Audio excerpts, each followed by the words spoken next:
There are a number of questions that you should be asking if you have a mesothelioma case, and not to be shy about asking them, because I can tell you that we're very happy to answer all your questions before you make a decision about the lawyer you want to choose. One of the very important questions is, how long has the firm been doing mesothelioma cases? What's their experience with it? How long have they been doing it? How many lawyers are they working on my case with me? Another very important question is, how many trials has this firm had? Are you going to take my case to trial? Or are you going to just try to settle me out for some lower amount? And those are essential questions to ask, because you've got to know that the lawyer that you choose is going to be there with you from the very beginning to the very end. You know, Bob, you're absolutely right, but it's not only the clients that ask those questions. Because when we walk into a courtroom, it's our adversaries and it's the court that asks exactly those same questions. How long have you been doing this for? Who's behind you? How reliable is your firm?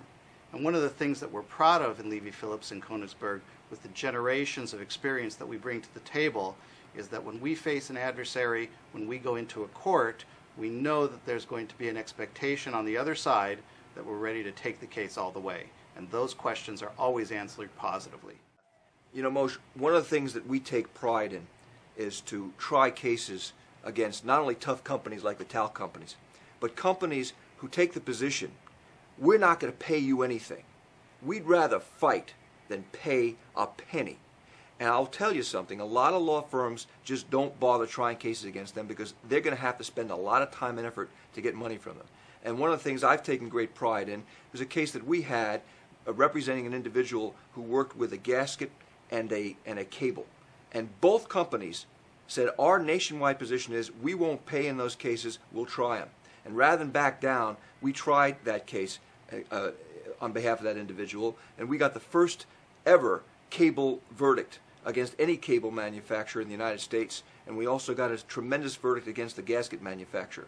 So we are very happy to take on a case, and matter of fact, let a defendant say, you know, we don't want to pay you. Make our day. We're happy to try those cases. Jerry, I know you had a similar situation. Yes, I did, Bob. And those cases were against the welding rod industry. The welding rod industry is another very powerful industry. And we had two clients come to us, one with mesothelioma and the other with lung cancer.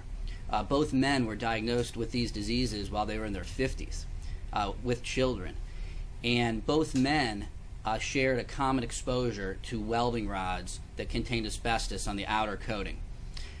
We did some research on this, and we found that the welding rod industry litigated these cases very hard and had never lost a case of this type before.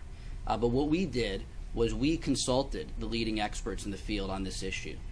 We found experts who had actually done tests on welding rods and determined that when welding rods are rubbed together, when they're abraded, when they're handled in the workplace, they do release asbestos fibers.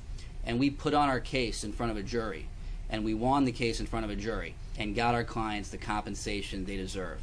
They were the first families ever to be paid by the welding rod industry in asbestos cases. And I'm very proud of that, and I'm proud that our firm was willing to take on a tough case like that.